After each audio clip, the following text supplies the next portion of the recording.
Hello people of the internet, this is Kaiju Noir here with the first installment for Gundam Mania.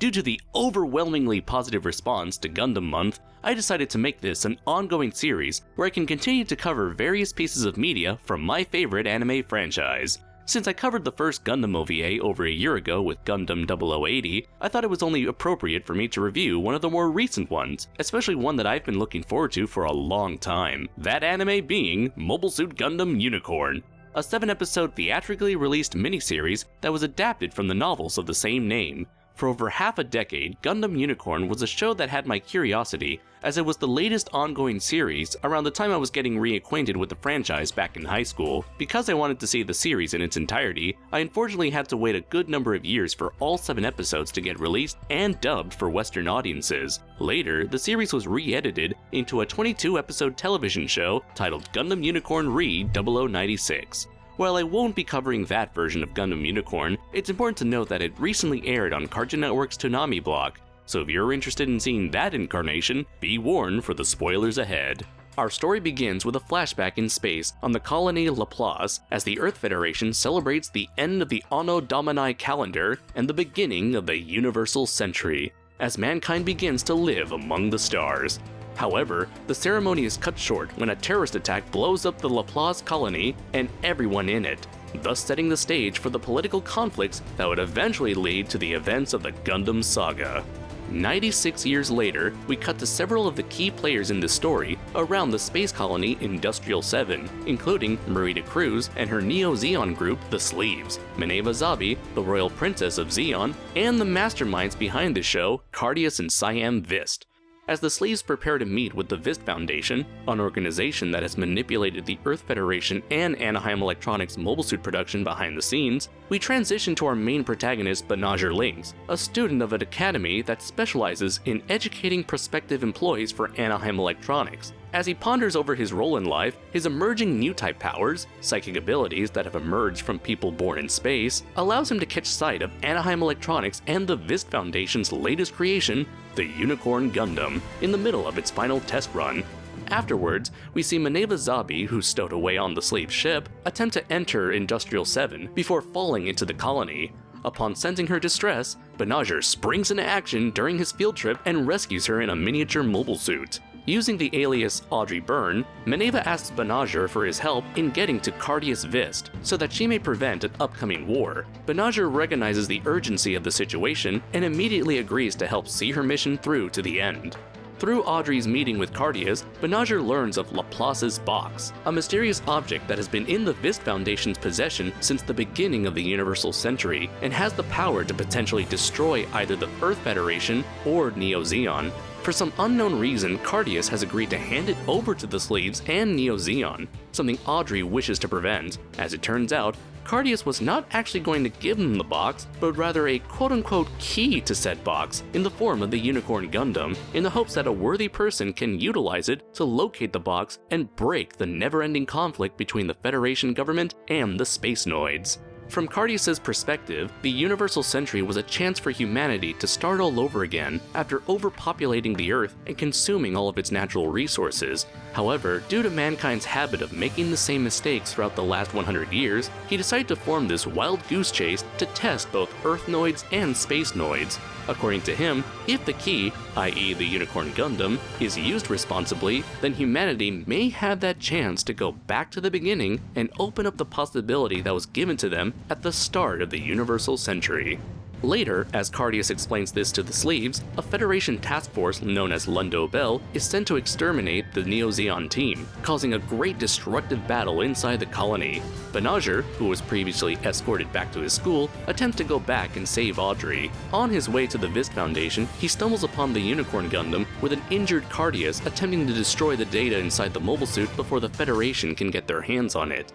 Cardius then entrusts the mobile suit and the responsibility of Laplace's box to Banagher and reveals to him that he is in fact his father.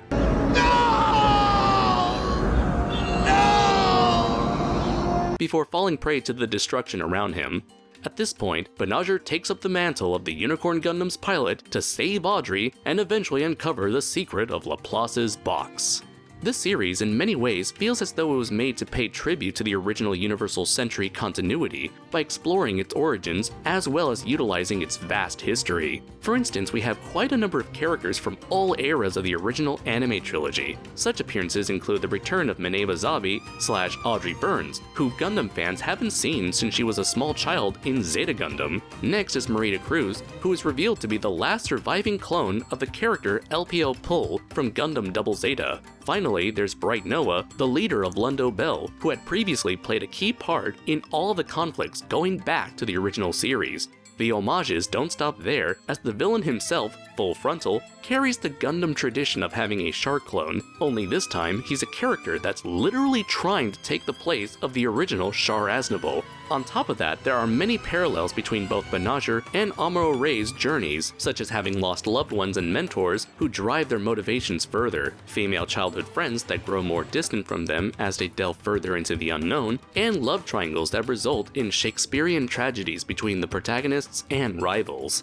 Alongside all of the familiar characters, we also get to explore the shady behind-the-scenes dealings that have resulted in the Universal Century's current predicament, such as the existence of the Vist Foundation and its influences over the Federation with its possession of Laplace's box. Afraid of what the box could do to the status quo, i.e. the Federation's strong grip on the space colonies, the government had agreed to bestow power onto the Vist family up until the events of this film.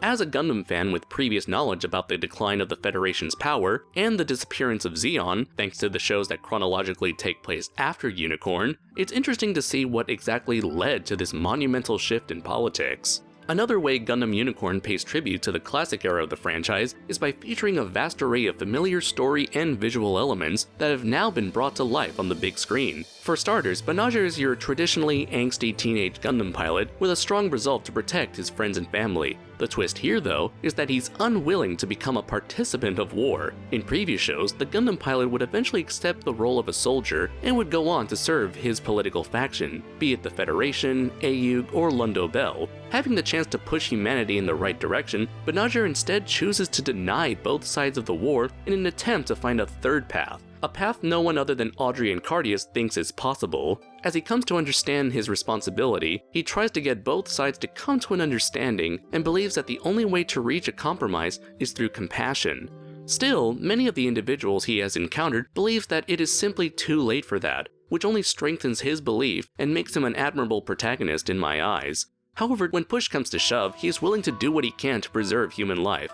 Very similar to Lauren Sehak, the protagonist of Turn A Gundam. Like Lauren, Banagher does what he can to disable his enemies, but rarely goes so far as to kill them once he gets better acquainted to fighting in a battlefield. This is another admirable quality considering how massively overpowered the Unicorn Gundam is, so the challenge here is not to defeat his enemies, but rather it's being able to hold back just enough to get the job done, and in some cases try to convince his enemies to spare the innocent lives around them, almost in a Superman-esque fashion.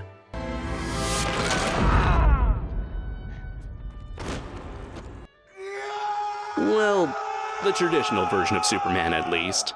Now, if this was a soldier's doing in the middle of the war, allowing your enemies to live would be a foolish tactical decision. However, this is not so much a war, but rather a race for a MacGuffin, and Banagher's role is to protect his friends and allies while searching for said MacGuffin. This strive for pacifism becomes more and more of a struggle once stronger enemies are brought to the table, including the Unicorn Gundam itself, which is programmed to go on an automatic brutal killing spree whenever it detects new type technology.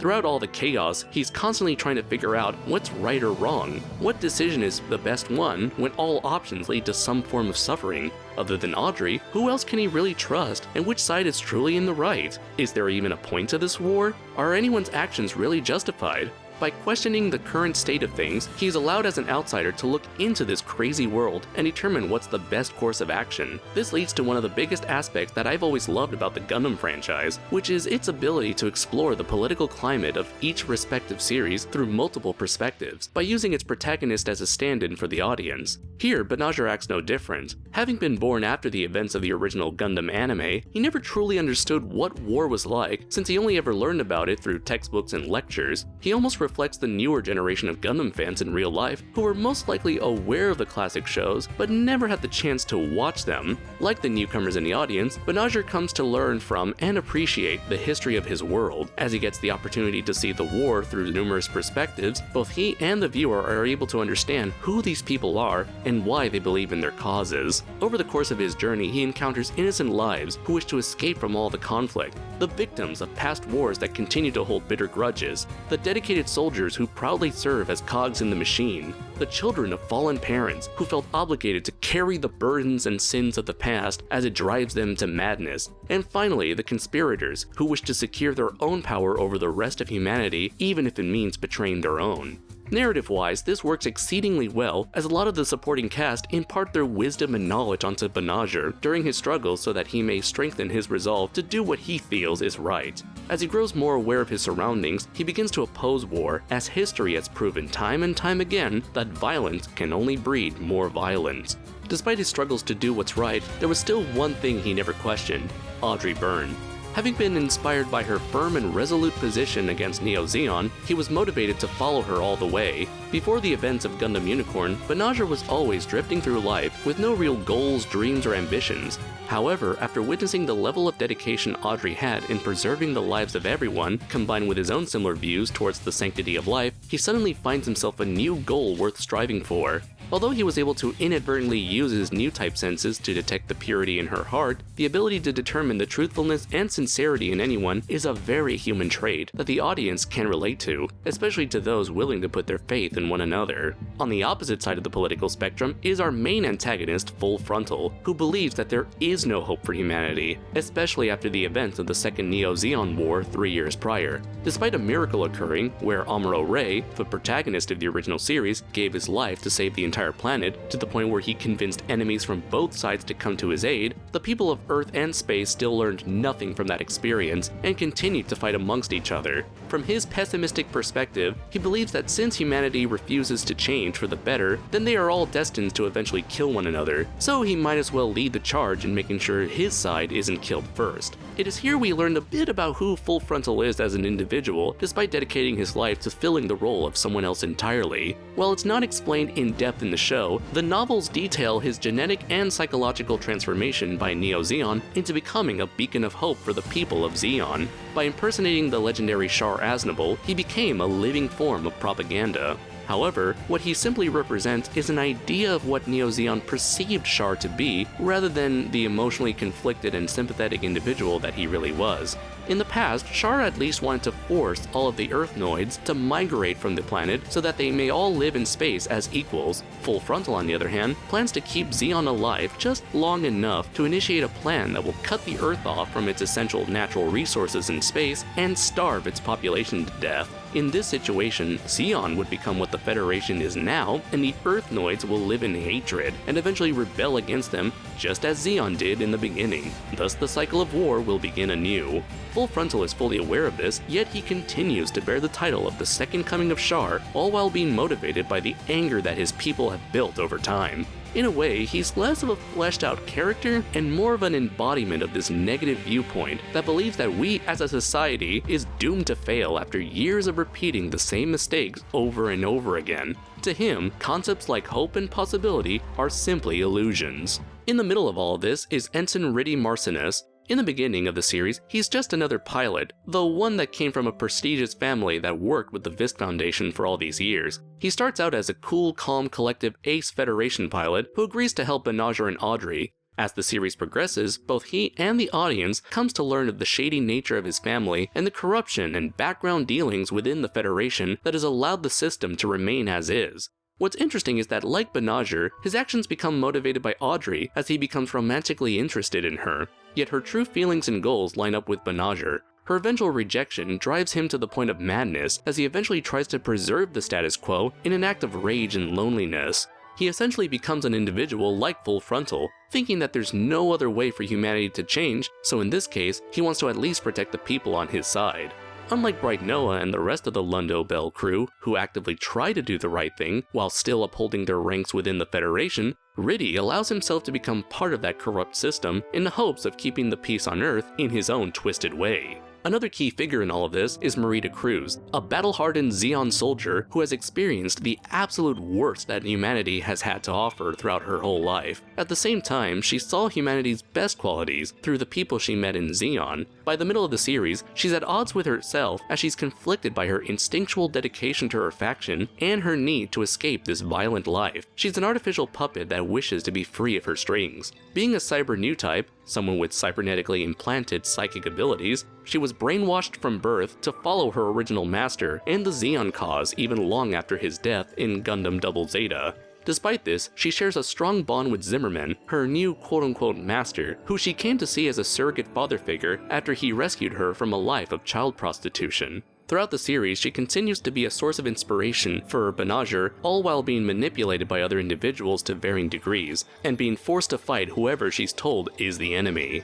Moving on to the technical side of things is the animation, which is both beautiful and outstanding, possibly one of the best, if not the best animated Gundam productions, period. The theatrical budget allows for much more fluid movements between all of the mobile suits, along with a lot more detail put into each of the locations, giving them a large amount of depth. The characters are also given a lot of expression and personality, as well as unique designs that carry that retro Gundam art style that honors the original shows of the 70s and 80s, so no outrageously spiky bubblegum colored hair to be seen here. As for the action, the battles are often enhanced with CGI for the more complex sequences, such as any shot involving large battleships and mobile armors, particle effects and lasers, or anything involving the Unicorn Gundam's transformations. The CGI, however, still manages to blend surprisingly well with the 2D animation, thanks to proper cell shading in a frame rate that almost matches the rest of the imagery. The animation exceeds in the rest of the battles, many of which I think are there simply to show off a bevy of mobile suits both new and old,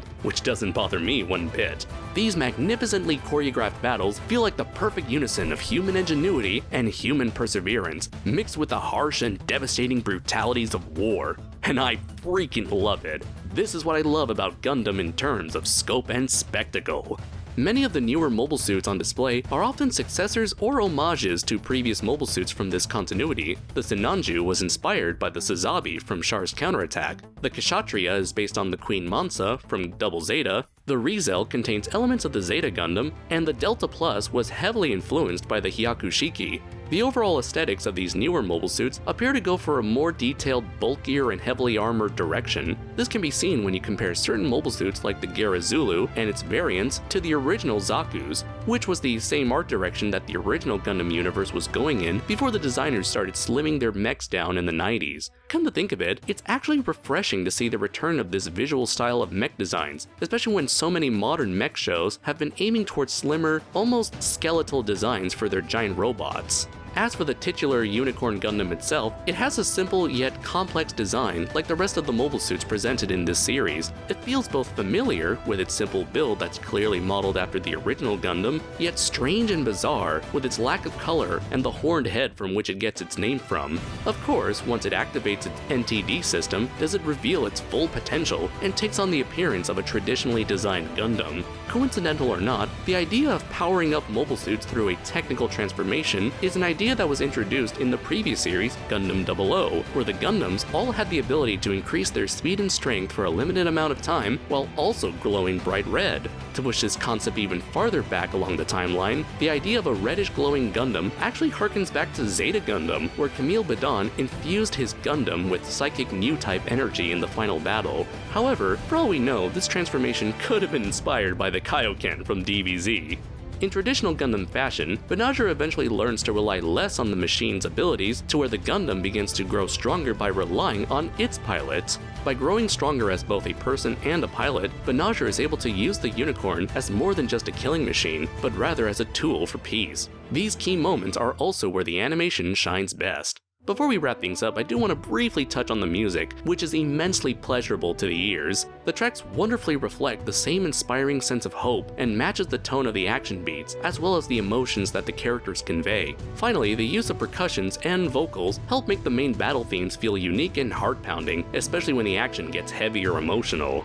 I can go on forever with this show, but I have to finish this review or else we'll be here all day with me gushing over every single detail. As far as I know, this has been one of the best installments in the Gundam franchise and a worthy chronological successor to both the original Gundam trilogy and the movie Char's Counterattack. Even if you're unfamiliar with those pieces of animation, heck, even if you've never even seen a single Gundam show in your life, I highly recommend Mobile Suit Gundam Unicorn. It's a series that asks its audience if we as a society are capable of learning from our mistakes so that we can work towards a better future, or is it already too late for our redemption and are stuck in a cycle of violence that will end with our own self-destruction? At the same time, this series brings up the idea that hope can always rise out of despair and that it's important to never give up on the possibility for mankind's future. It's a message that can still resonate with many people today, for both the optimists and pessimists who continue to ask these same questions on a regular basis. With that said, I'm giving Mobile Suit Gundam Unicorn a 5 out of 5, easily taking a spot within my top 5 installments in the franchise. Well, ladies and gentlemen, we've come to the end of the first episode of Gundam Mania. For those of you who usually don't follow Gundam, I hope I was able to introduce you to a franchise that I've loved for many years and will look forward to more episodes of Gundam Mania later down the line. And for those of you who are fans who happen to have stumbled upon this channel, I hope you'll stick around for more movie reviews, podcasts, viewer requests, and all sorts of giant monster and giant robot madness here on the Kaiju Noir channel. Until next time everybody, take care.